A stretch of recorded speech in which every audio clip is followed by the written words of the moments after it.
record.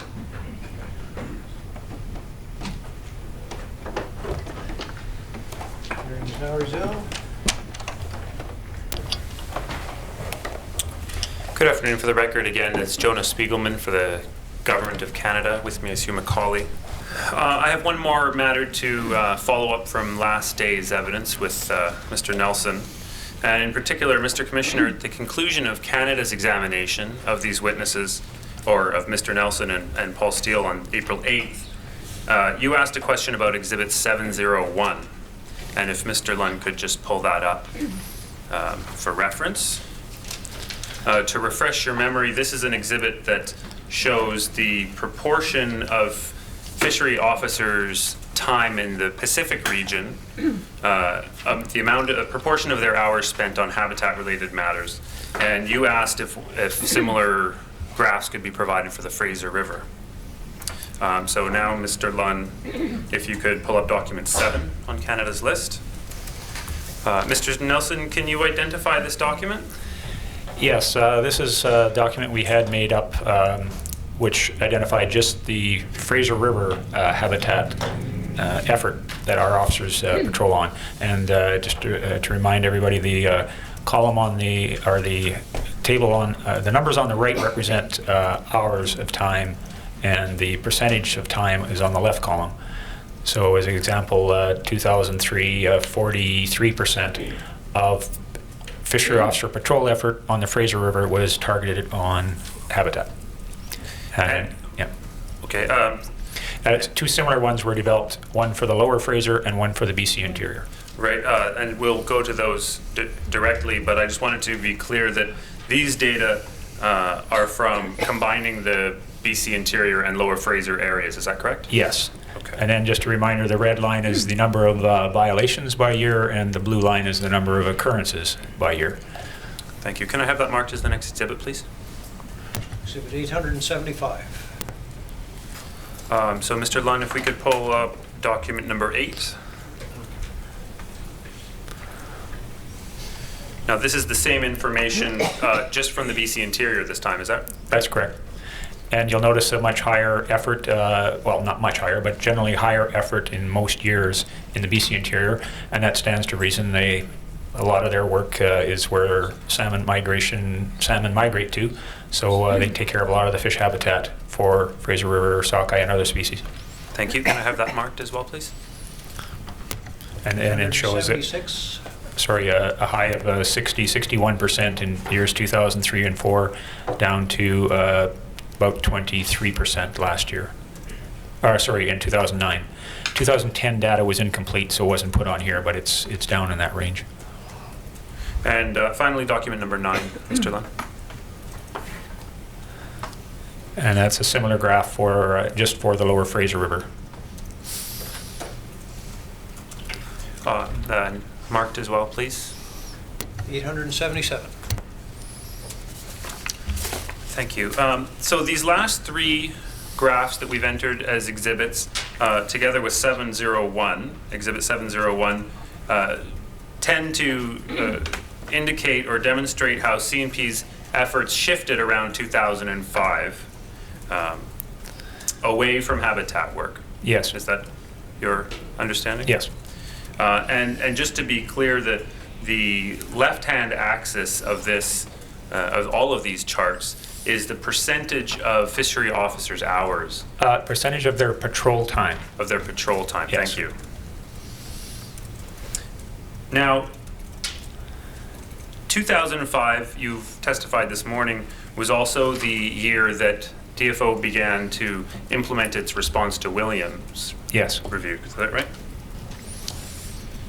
And you testified that a major focus of that work was to monitor close times for illegal fishing. Is that fair? Yeah. Yes. And Mr. McGowan brought you to some evidence in the PPR that indicated that additional funding was provided to work extra overtime hours. That was part of it, and also flying and operating money as well was increased. Thank you. Could we pull up the PPR, page 123? With clarification, just to make the record clear, and it ties back to what you said about the 2010 data. Now, this graph was pulled from those 14 questions and answers that you provided that was marked as an exhibit this morning. Is that correct? Yes. And did you have any comments about, or perhaps I'll put it more pointedly, is the same true about the 2010 data for these graphs, that it wasn't necessarily complete when you compiled these answers? That's correct. So throughout the PPR and that exhibit, the 2010 data. There might be some variances from what it actually ended up on. Okay, so I just wanted to make that point clear on the record. In looking at this one, I don't think it's much because just knowing what the numbers were, it's close to the same. So I think on these overtime graphs, it's probably fairly accurate. Okay, thank you. Now, Mr. Lund, can we have tab 30 of Exhibit 866?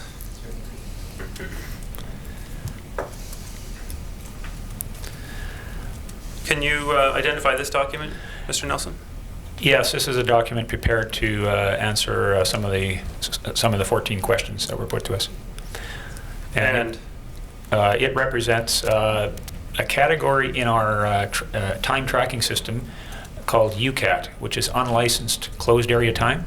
So if you see that acronym UCAT, that's what it refers to.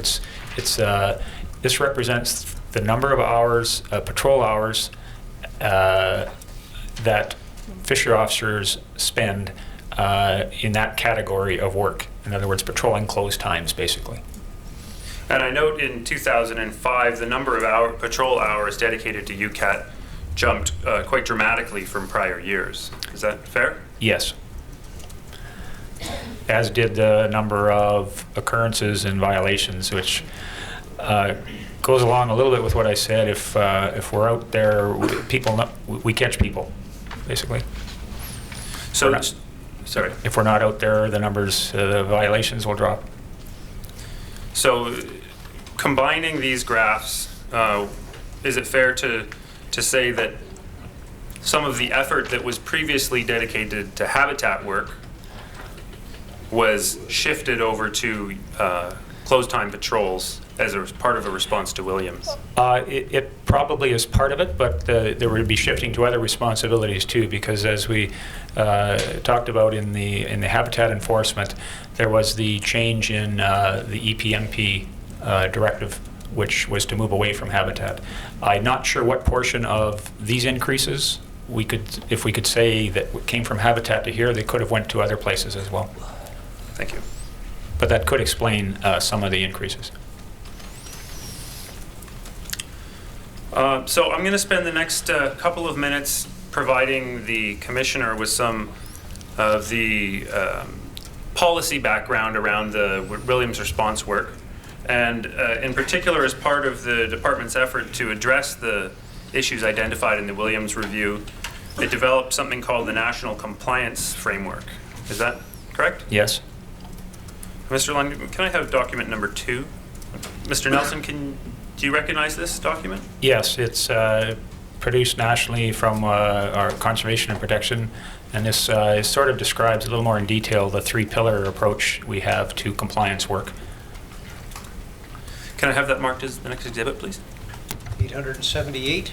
There's been some talk in the evidence about various pillars, but I don't know that we've had much of a clear and concise statement of what we mean by pillars and what each one of them are. So perhaps I could ask you briefly just to talk about what the 3-pillar approach is, what each pillar is, and how they fit together to contribute to the efforts. Okay. I guess it's trying to categorize what the job used to be all in one. Like maybe I'll start with education stewardship. It's something that we've always done. I think going back many years, we probably did a better job of education and stewardship and relationship building with all groups years ago. We were in more communities back then, and we're out on the water a lot more. So, but recently, I would say over time, we kind of got away from that, and over the last 5 years, we've made some focused efforts to put more of our work into Pillar 1. In other words, building relationships, working with the community's education. So that's primarily Pillar 1. Pillar 2 is what most of our uniform patrol activities. They can be vehicle, vessel, aerial patrols, and generally it encompasses most of the work what fishery officers do, or a high percentage of what fishery officers do. So that would be more, if you want an analogy to police work, it's the uniform officer out on the street, driving the cars around and checking people and doing investigations. The major Pillar 3, major case and special investigations. This is the more often non-uniformed, complex investigations that require a lot more gathering of intelligence and analysis, and then directing perhaps covert activities to try and deal with the more sophisticated violations that we encounter. And there, in recent years, I think the sophistication of some of the illegal activity is definitely increased and getting more sophisticated. As we catch up, they catch up, and we're kind of battling back and forth that progression through with all the technologies that are advancing this type of activity. Thanks. I'll have a few more questions about each of the pillars in a few minutes. Before I go there, perhaps, Mr. Lunn, we can pull up document number 3 from Canada's List. Just one thing on that too. Our goal, of course, is to reduce the amount of clients we have under Pillar 3 and increase the amount that we are dealing with on Pillar 1. That would be a successful program. If we have less people that we're trying to do the secret scroll work on, and more people that are just working with us. Mr. Nelson, this is a draft document dated December 4th, 2006. Are you familiar with this document? I am. I am not quite sure the source. If this was another national document, I don't have that at hand here. But I recognize it, yes. Okay. Pages 5 and 6 of this document set out 8 key principles underlying the National Compliance Framework. And I just wanted to ask you if these are consistent with your understanding of the program and how it's being run, and just to set out a document for the Commissioner's benefit. Yeah, I think this document fairly accurately covers some of the things I was trying to describe, probably much clearer than the words I was using. Thanks. Can I have that marked as the next exhibit, please? I'm sorry, Mr. Commissioner, I'm just trying to make sure we don't have a duplicate exhibit going in. Mr. Lunn, could you please pull up exhibit 694? Okay, Mr. Lunn, can I have document number 5 from Canada's List on the screen, please? Mr. Nelson, are you familiar with this document? Yes. This is a year summary put together by Fraser Coastal Detachment, which is the lower part of the Fraser River, the lower part of the Fraser River near Stevenson. Mr. Commissioner, on April 7th, during Mr. Martlin's examination in chief, you asked the witnesses to comment on some of the preventative activities the department was engaged in addition to sort of compliance or compulsion type of activities. And I offer this document as an example of the breadth of the activities that fishery officers engage in a given area. And in particular, the first 14 slides are useful illustrations of some of these proactive activities that the fishery officers are engaged in, also known as Pillar 1 activities. Can I have this marked as the next exhibit, please? Exhibit 880. Mr. Nelson, using this deck, if it's helpful or otherwise, can you please comment briefly on some of the particularly noteworthy Pillar 1 activities that your organization has been involved in? Maybe using this this document, if I could get just to scroll through, sort of, I'll just touch on them briefly. You'll know when I'm done talking to them. Just go to the next one. Yeah, these are just some photographs of officers attending various events, some First Nations gatherings in that picture. Go to the next one. Pulling together, I've mentioned that before, it's a canoe journey, that we have, the department now has 2 large canoes capable of taking 14 people in, and we participate with First Nations and other enforcement agencies in journeys called Pulling Together, and they'll be anywhere from a week to 10 days long, and you canoe from community to community, stopping and experiencing their culture, staying overnight in the communities, and getting to know each other better. And it's been very effective. I had no idea how important a canoe is in First Nations culture until I experienced this, and it's for some of our officers, they described it as a life-altering experience. That sounds a little touchy-feely to some, perhaps, but that's what it is. It's quite important. Next. July 1st, here, just some officers helping out with a Canada Day celebration of some kind. Next one.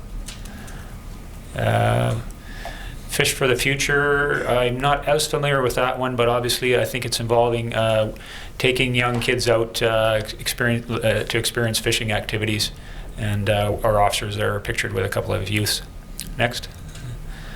There's a Fisherman's Memorial Service. Again, being connected and with all our user groups, including commercial fishermen. So I think we pay tribute at this memorial service as well for fishermen. Next. The Coho Festival. This is something in West Vancouver. Probably tied in with the hatchery in West Vancouver, the Capilano Hatchery. So it's again just getting out, putting on a display and talking to the people. Next. BC Rivers Day, that's an event. I'm not quite sure where it's located, but it's in the lower, obviously in the Steveston field unit somewhere, where our officers put on a display and talk to the public about what we do and interact with them. Next. Richmond Science Fair, we do get involved in a lot of school talks, and I expect this is a science fair that our officers probably participated in, maybe did some judging, just being out there in the community. Next. The annual meeting. I'm not familiar with this one, but as it states, it's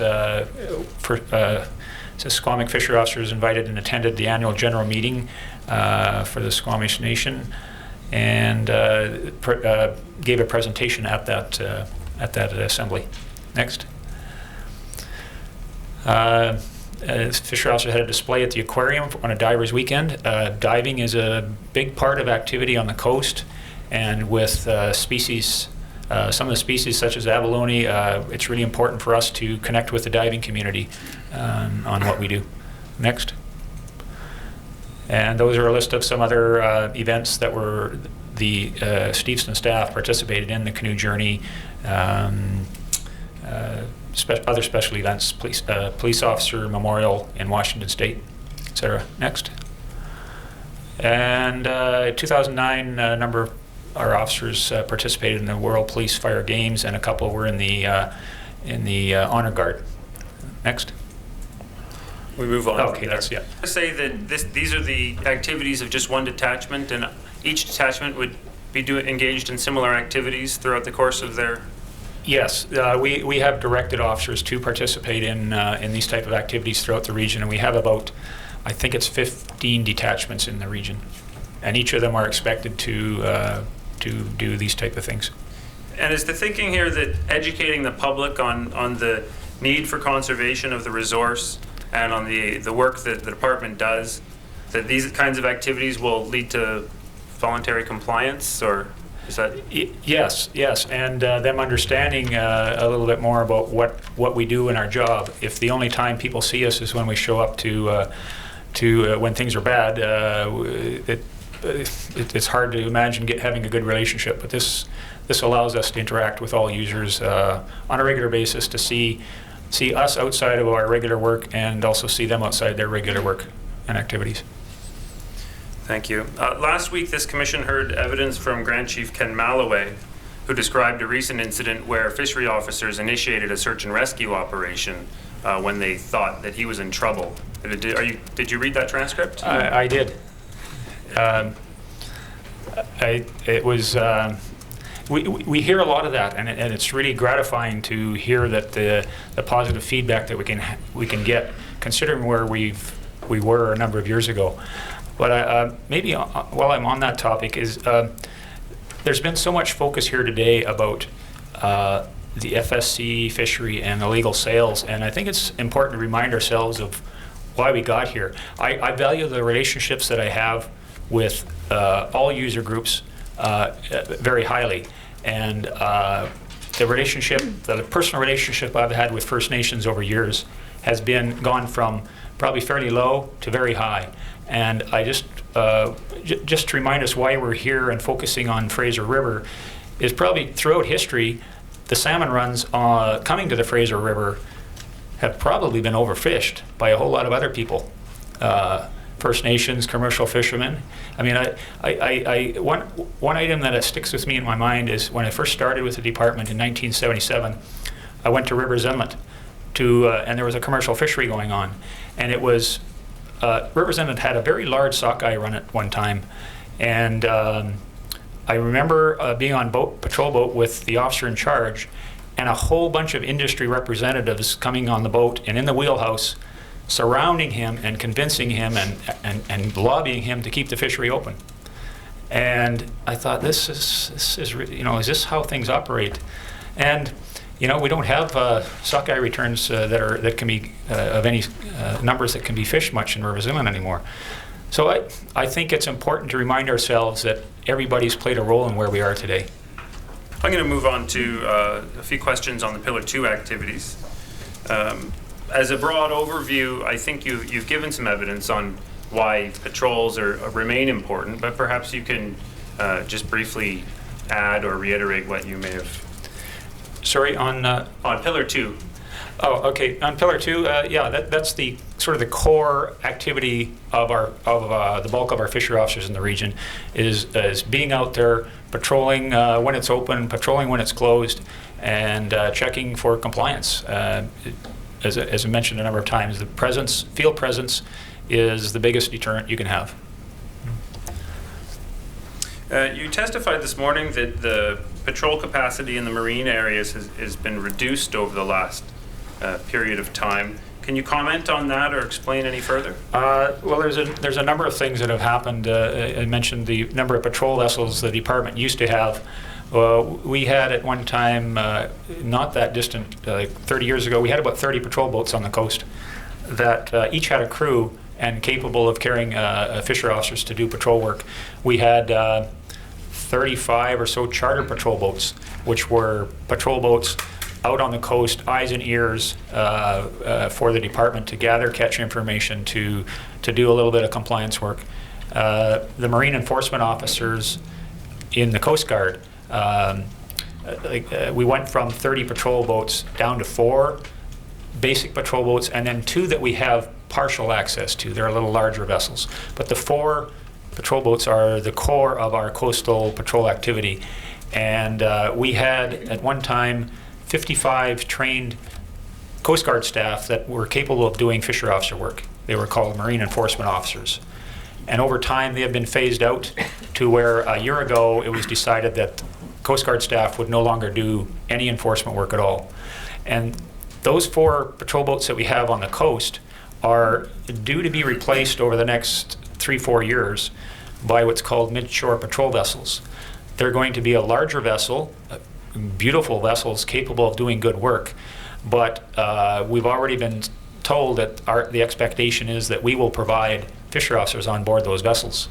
And it's 4 boats doesn't sound like a lot, but when you consider you have to have 3 officers on board to do a patrol, and they go on shifts of 28 days off, 28 days off, to properly man those boats is going to take 30 to 35 fishery officers to have fishery officers on them at all times.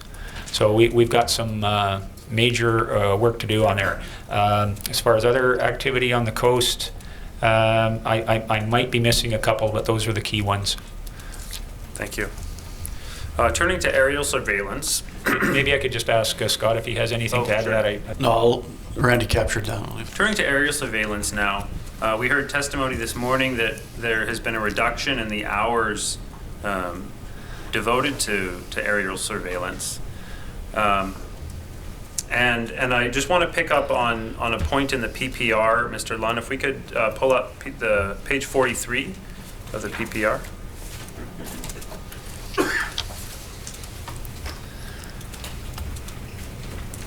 And paragraph 79 is where I want to take us to. The second sentence of paragraph 79 has a quoted statement attributed to DFO. And it states that aerial surveillance is the only program, aerial surveillance program is the only viable offshore monitoring program. And in particular, what I guess the point that I want to make, or have you comment on rather, is that document that's cited to, CAN 063179, I understand to be an annual report authored by someone in your organization named Wanda Sonby. Is that correct? Yes. Was Ms. Sonby speaking on behalf of DFO in writing that report, or do you have any information on it? No, that would. Wanda is in charge of the aerial surveillance program, a very dedicated, passionate employee, and with internal documents, you state your views, and I welcome that. But in this case, it was her opinion, not the department's opinion. Obviously, we have patrol capacity with our rigid hull inflatables that I talked about, and we have some patrol presence. And I would, aerial surveillance to me isn't the total answer either. If you fly over and get a picture, you've got a nice picture, but you have to have somebody capable of following up on it.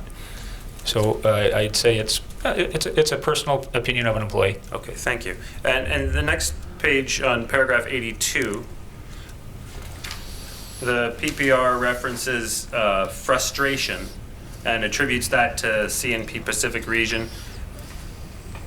Sorry, what number are we in? Paragraph 82. Okay.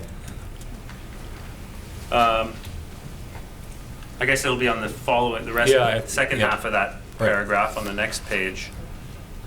Expressed the following frustrations. Now, those are the same, attributed to the same document. Yes.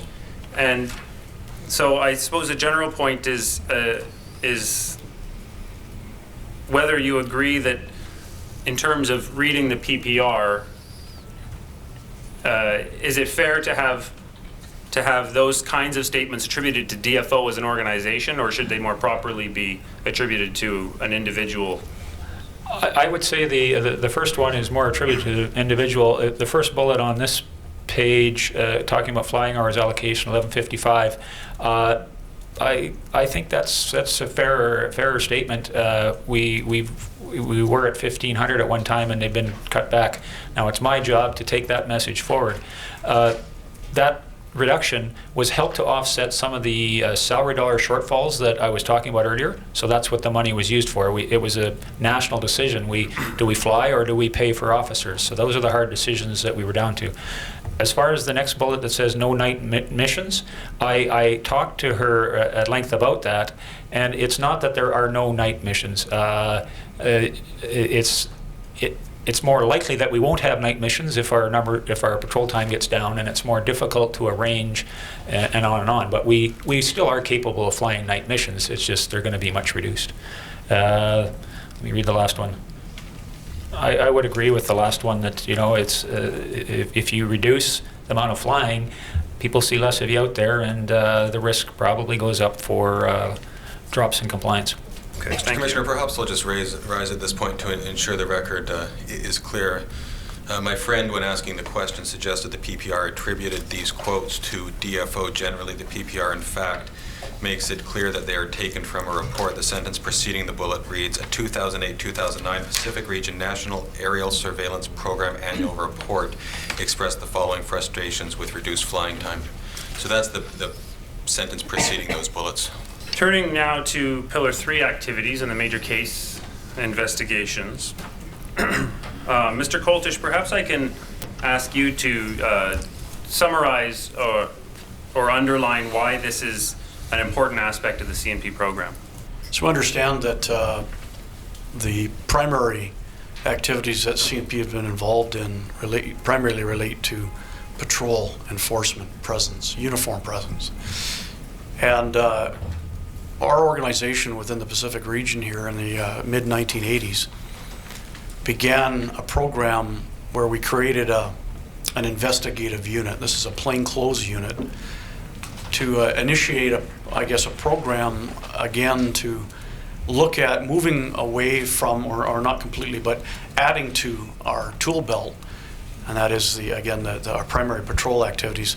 The idea of being able to utilize this new skill sets and abilities for investigative work, targeting on activities and so on that we just simply can't do as a uniform presence.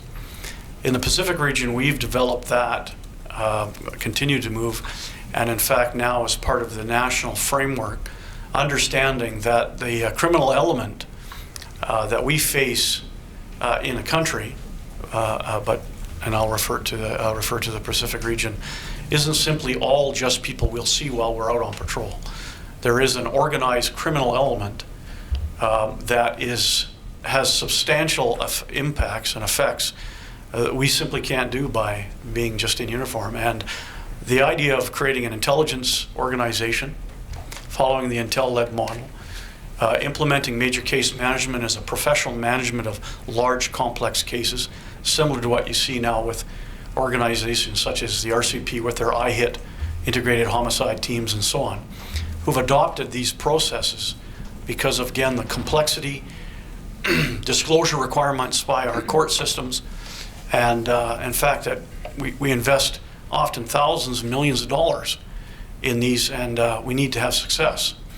So as far as the department's concerned, we're moving toward these types of modern principles of law enforcement to go after or to target these complex, sophisticated criminal activities that we know are there.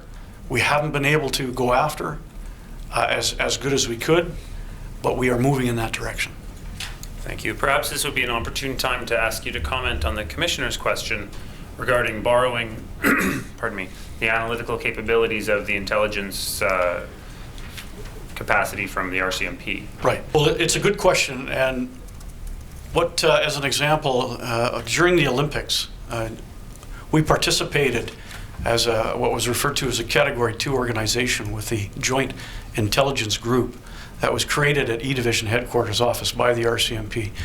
As Category 1 were the primary law enforcement organizations in the province and in the country, and Category 2 were a number of other organizations such as ourselves, Regulatory, Transport Canada, CBSA, Canadian Border Services, and others, to create a group of people that where information would come in and be deemed to be potential intelligence and then be looked upon as a threat assessments and others. In understanding that, moving toward the intelligence from a strategic perspective, and that is intelligence that would be utilized to assist in program influence and movement, the RCMP and that type of process has and could help us.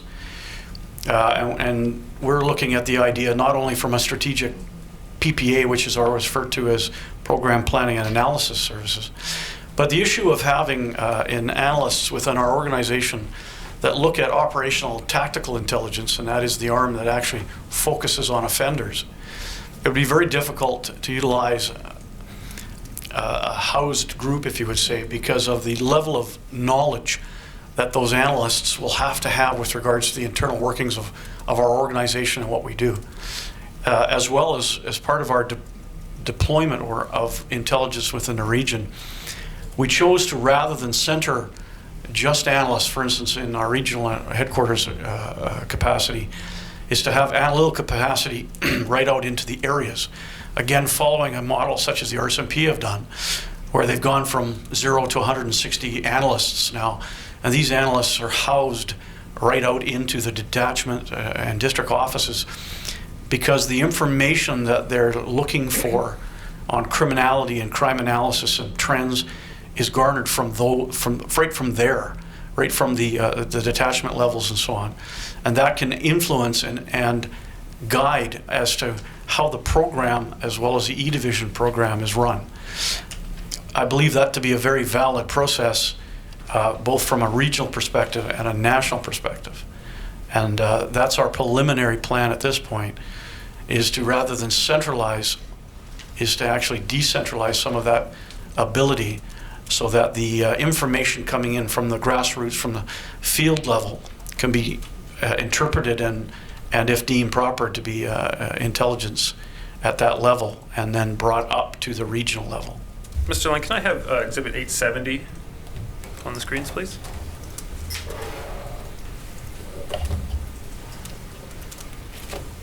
Mr. McGowan asked some questions about this Project Ice Storm this morning, and I just wanted to ask a couple of questions about this report and similar reports like it. This particular one, can you tell me the author of the report? Robert Melvin. Okay, and he was the sole author, I presume? He acted as basically an analyst, threat assessment specialist in this capacity on this project. And to whom was this particular document distributed after it was created? It would have been to the head of the SIU unit, the regional director, and probably the detachment supervisor from where this was centered out of. Okay, and so this was, I note that there's some red writing on the cover sheet here that we can see. Can you comment at all about the level of, the degree to which this kind of document would be shared outside of the intelligence community within CNP? In the classification, because of security standards and information that we deal with involving individuals, activities, techniques, investigative techniques, and that type of thing, it would be listed as Protected B, which is a high level of classification, thereby restricting the distribution of this document to a very few people. This would not be randomly distributed amongst DFO staff, CMP staff. It would be held to the highest levels, a need-to-know basis. Communication level might impact on the kinds of language used by the author and the way the information is framed within a document like this. Well, the role of the analyst. I'm just rising. If the question is asking about how it impacted on this particular author in this particular report, I'm not sure this witness is particularly well suited to answer that question. If there's a policy in place that my friend wants to ask about, or a directive that's been given, I don't have any objection to that.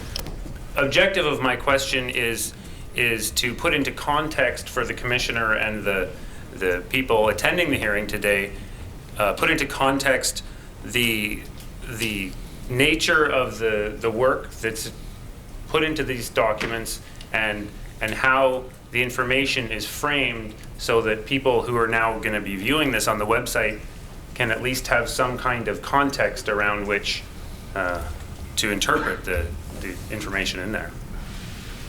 It need not be particular to this author and this document, but there's other documents similar to this, and I note that the language that's used in this document is very different from the briefing note that you also entered into evidence along with it. I was just trying to get the witnesses to explore and explain why there might be some difference in messaging. The operational intelligence assessment is intended to provide an objective assessment of the work and the information related to the investigation of the project. At times you'll find some very candid questioning language. That's the whole idea of the assessment, is to determine the intelligence or the information as to the project. And the importance of intelligence is to allow it to lead your investigations instead of predisposing where we should move in that direction. And like in any investigation, if the intelligence analysis is in conflict with a part of that project or the intent or what's going on, you need to see that. You need to focus on that, because you may have to reassess your activities. And that's a key part of the intelligence assessment. Switching topics a little bit, I thought, Mr. Coltish, you could comment a little bit on the efforts under the PICFI program to improve traceability. Well, traceability is a fundamental part of the initiative, and under PICFI funding, CNP, which is a component of enhanced accountability, is where we derive our funding from, receives through project submissions funding through that to benefit and to participate in the overall enhanced accountability program. There are two categories. One would be what we refer to as direct monitoring, which is funding that is given to the areas and to I&I to engage in activities trying to change the way we do business on compliance. The other section that we receive funding through is under enhanced accountability, would be directed at an inspection database or an inspection development of an inspection program within the Pacific region, which we've done. And the biggest bulk of monies is directed toward the development of the intelligence-based or led model in the Pacific region. That supports 5 FTEs, or 5 positions, people, including myself right now, and is wholly responsible for, at this point, where we are, the advancement that we've been able to make because of that funding. There is no A-based funding supporting the development so far or the continuation of the intelligence-led program in the Pacific region. Overall, perhaps I can get each of you to comment briefly on this. To what extent would you say that the National Compliance Framework and its 3 pillars model has contributed to your ability to achieve the outcomes that CNP is trying to reach?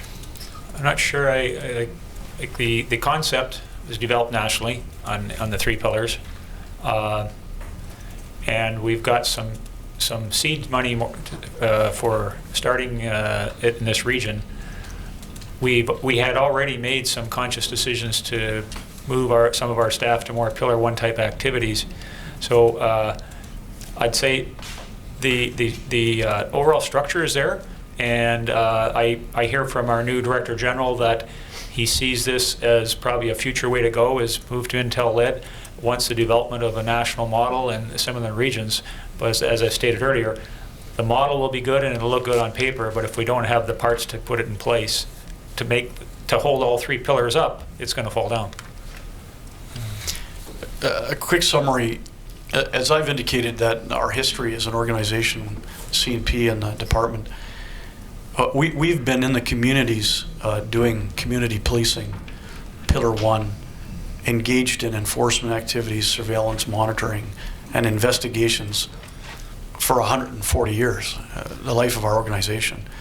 However, as we modernize our policing, law enforcement, regulatory techniques, we begin to move them and categorize them to articulate the need.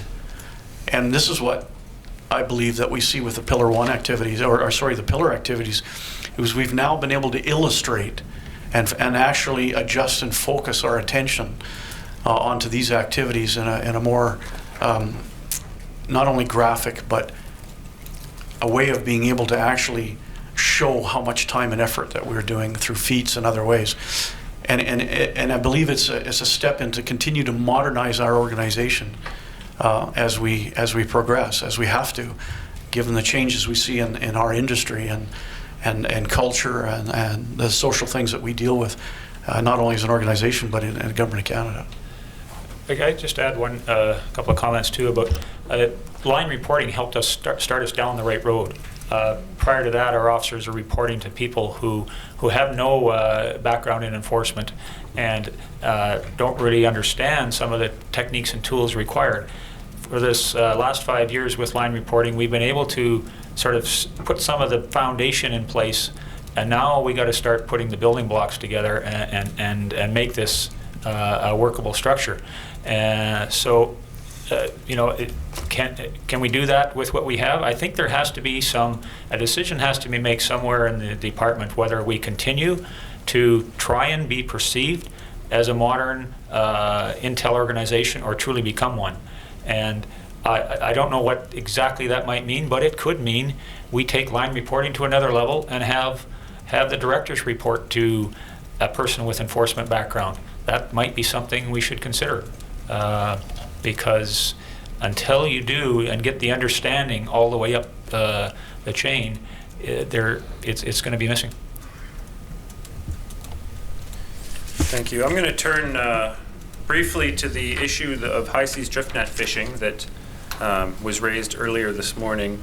And I wonder if I could just, please. before we leave this topic, just ask one more point, which goes back to the question I asked earlier.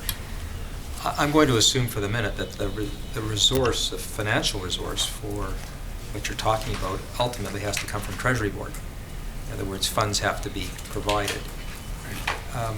And I would assume that, and I'm just assuming this, I have no idea, that for Transport Canada or Canadian Border Services or the military or CSIS or RCMP, they're going to have to make proposals for funding for intelligence services, resources, etc., much along the lines you've addressed.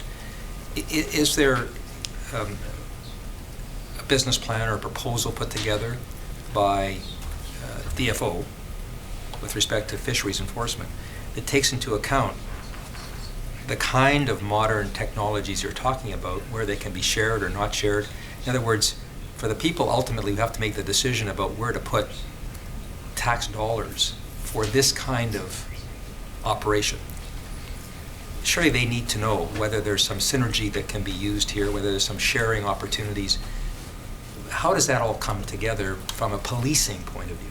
And I haven't mentioned it, but I should include, I presume when you talk about organized criminal activity, it would also involve provincial police who are also engaged in those kinds of concerns. Right. Does every agency end up having to have the same kind of structure? Or do these things ultimately require some sort of shared synergy? Maybe I could comment first. And we did look at possible some synergies with other organizations. Canada Revenue is just a couple blocks from our office, and one of our chiefs went down there and talked to them, and they were quite willing to work with us, train some of our staff, and it's actually one of the recommendations that our collective chiefs came up with is something that should be explored is there a way to develop a center of expertise with other agencies so that we don't all have to have informatics experts and analysts, and it could be quite onerous, but perhaps as a stepping stone we should look at other resource agencies such as Environment Canada, Canadian Wildlife Service, Parks Canada. If even those federal resource agencies got together, maybe look at with the Provincial Conservation Officer Service, those agencies that are dealing with resources. If we had a collective, put our dollars together, we could probably develop a fairly effective intel center of expertise. And I think that's where you're getting at. And it's one of the points we actually did discuss with our group last week. Scott? Yeah, and I think it certainly has a merit, understanding that there are a lot of organizations within the country, all looking after the same type of, or having the same goals, and that is law enforcement, compliance, public safety, and so on. I know of Canadian Border Services. My son works with them. I've worked with their intelligence section. They've created an intelligence section. Environment Canada has an intelligence section. Every police organization in the province of British Columbia not only has an intelligence section, but is a part of a bigger one called the Criminal Intelligence Services of British Columbia, which we are a Category 2 membership as well. And we benefit from that larger, as well as it's the Criminal Intelligence Service of Canada, which is a federal. And we benefit from the information that flows. The challenge is with the nature and the types of specific work, if you want to say we do, and the understanding of the fishing industry and the players, it may be difficult to have a general group having that type of knowledge. I'm not to suggest that at a higher level, of certain levels of analytical abilities, but what we have found is the need to have them embedded in our organization at the working level, to be able to provide the guidance and the objectivity that we require if we're going to truly look at being an intelligence-led organization. New money and having additional bodies to create that is probably our first choice. Understanding, you're correct, it would be a Treasury Board submission that the federal organization is looking to move in that direction as far as developing an Intel-led model, and I believe we'll explore that. I sit on a national Intel MCM working group for the Pacific region. The thing is that we've driven this interest from the ground up. It's now taken fire at a national level, and we hope that some leadership and resourcing and so on will come from that. That's going to take time. In the meantime, do we sit in the Pacific region or in other regions and wait for that, or do we try to facilitate what we can from within? And we're really, really at the precipice, if you would say, because if the funding that we're presently receiving does not continue, without a complete reorganization of our internal workings within the CNP, we simply can't continue. And that's where we're at. And if we're going to be an effective investigative organization evolving, we simply have to go there. If I could just add one point too on the notion of, well, other agencies need these analysts too. Most other agencies have those in place, and I think Environment Canada, with their recent increases in officers, they created a number of intelligence analysts in that organization, and again, most other agencies have some form of that in place, but certainly pooling resources together could be an option. Thank you, Darren. Thank you. I note the time. I have perhaps 10 more minutes of questions. Maybe we could take the afternoon break. You want to take a break? Either it's I'm in your hands. Okay, that's fine. Let's carry on. I have just a couple of questions, and it's really a point of clarification on the PPR as regarding the high seas drift net fishing. So perhaps, Mr. Lunn, I could have page 83 of the PPR pulled up. In particular, this is a chart that was discussed during Mr. McGowan's examination. And if we could scroll up, Mr. Lunn, just the paragraph above, it says that these numbers do not match. And then a little bit farther, it says DFO documents suggest there may have been a resurgence in high seas drift net fishing from 2006 to 2008. Now, going down to table 8, it appears to me, and perhaps you will agree, that for the most part, the numbers do match until that period. And Mr. Nelson, I wonder if you could comment a little bit on why that might be. Yes, these numbers were put together by Robert Martinovich. He has worked on the international file and been part of National North Pacific Anadromous Fish Commission, NPAFC, for quite some time. And one of the more senior people on that group. He's now retired. But I talked to him about these numbers. I said, what happened that these numbers changed? And he said that it was his opinion that the number of vessels detected out there should all be put on this document, whereas other people in the NPAFC felt that it should be only those that they confirm were targeting on salmon. because that's what they deal with as anadromous. It was a different point of view, and so that's why the number, there's such a large discrepancy from 06 on, because he made that decision to enter the information.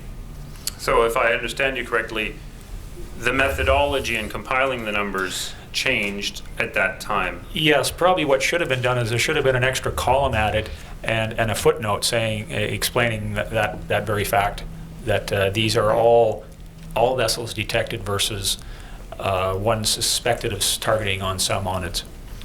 So given that, can you comment on whether, in your opinion, these numbers do in fact suggest a resurgence in high seas fishing? Well, without that explanation, it would appear very much so.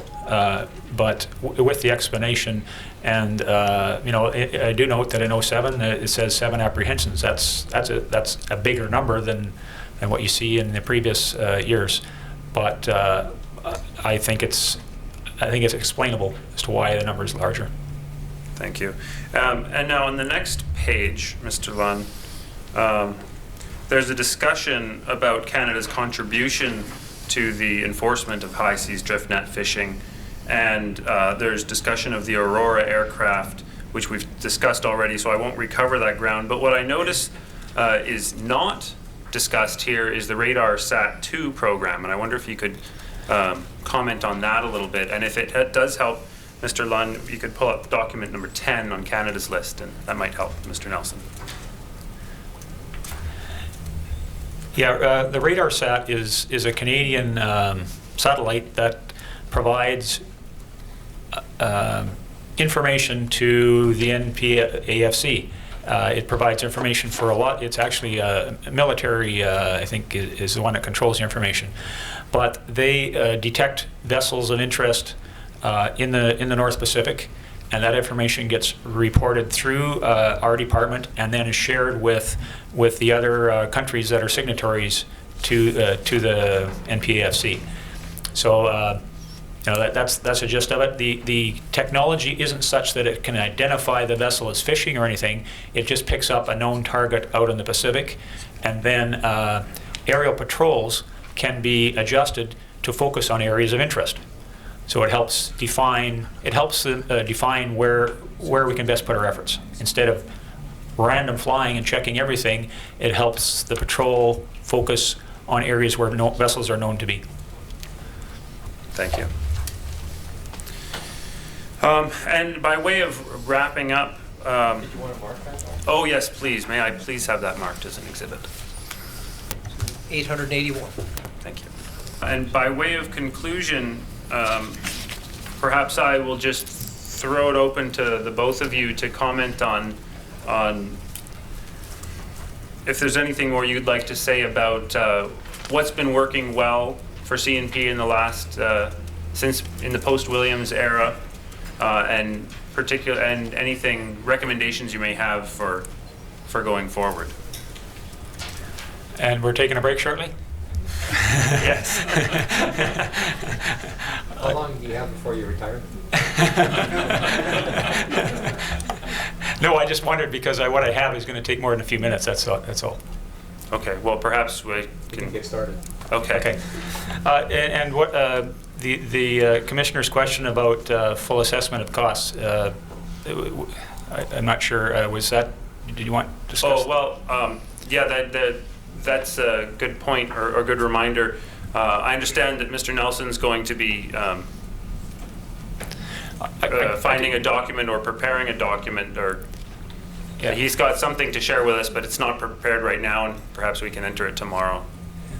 What I could do on it, maybe to start with, is before I get into some recommendations, is the PPR document, page 124 and 125, is something I'd like to refer to.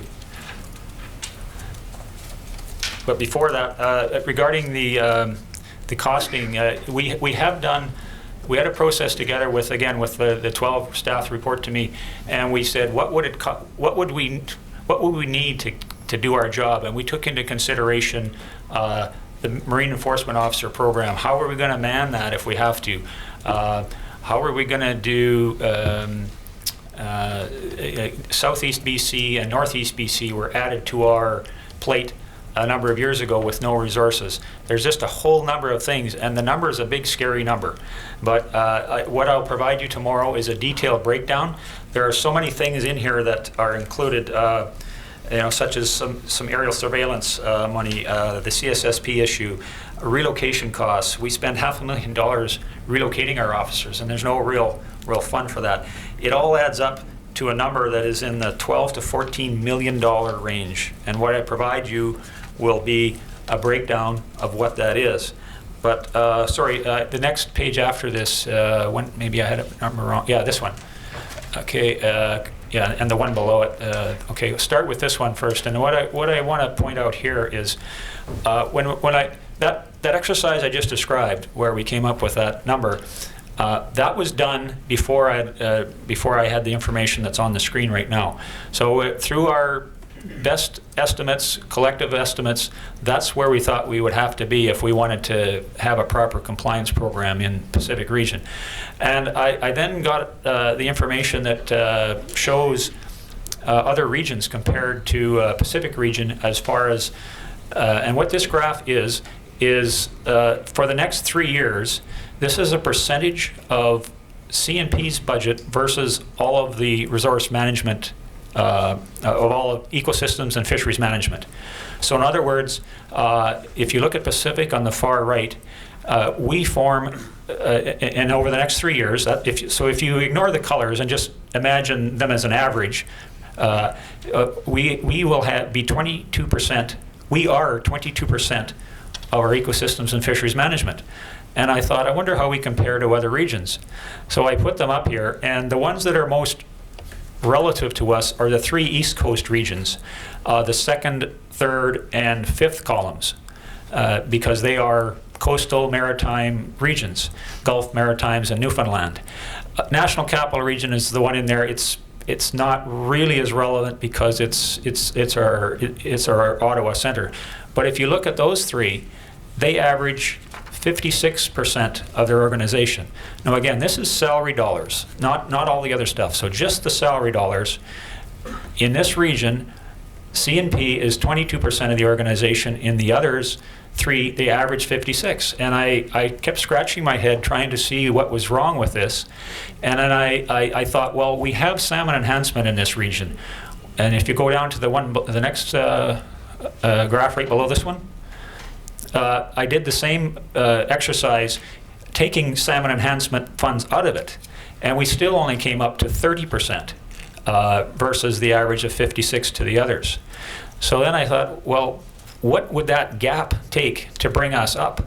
And ironically, it comes out to 14.9 million, which was in the ballpark of the number we were at. And so then the obvious question is, well, what's the relativity in the workload? And I looked at a number of things, all I could think of as far as relativity.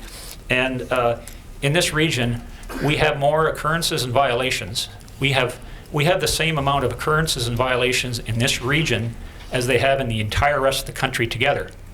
So to me, that's a work indicator. We have as many violations and occurrences as the rest of the country combined.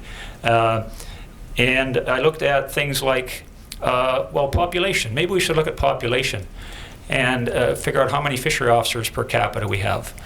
And in Newfoundland, it worked out to 1 officer for every 4,600. In Gulf, it was 1 for every 6,000, and Maritimes 1 for every 8,000. And in this region, it's 1 for every 24,000. So when I start putting these numbers together, I start realizing why we're feeling like a little overwhelmed by what we're doing in relation to some of the other regions. I then looked at the type of fisheries that we have. We have a marine recreational fishery with 300,000 to 400,000 fishers.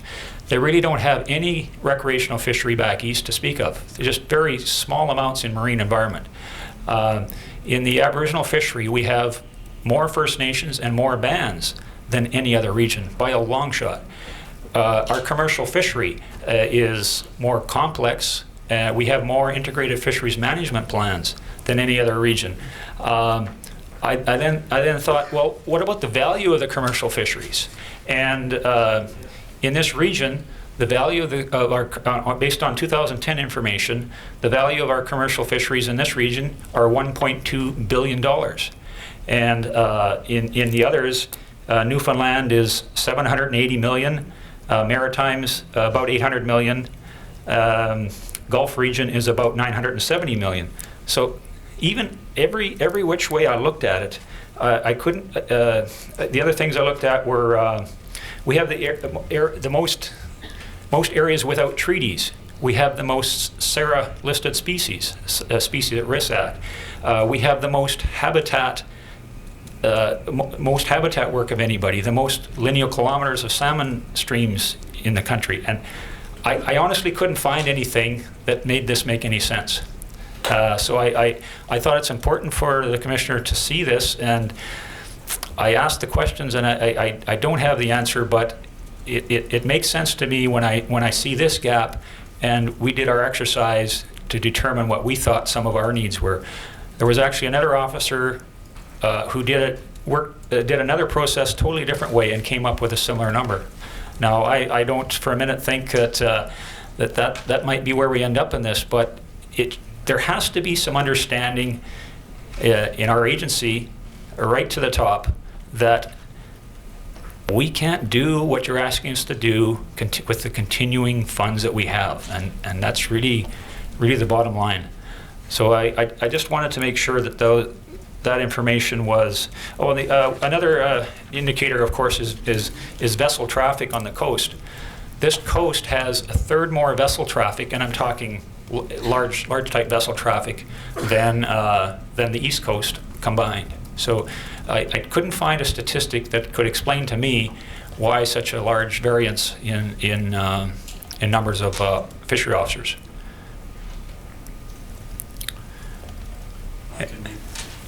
I can make mine much quicker. Mr. Commissioner, having the opportunity, I have 3 years left until I retire. And I'm dedicated as much as I can to try to make an impact when it comes to where we think we need to go as an organization. So really quickly,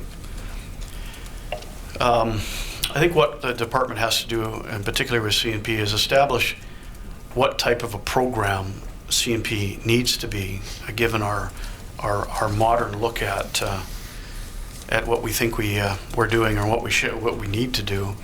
Establish that program. Establish a number of FTEs, give us the overtime, the OMM required, and then leave us alone.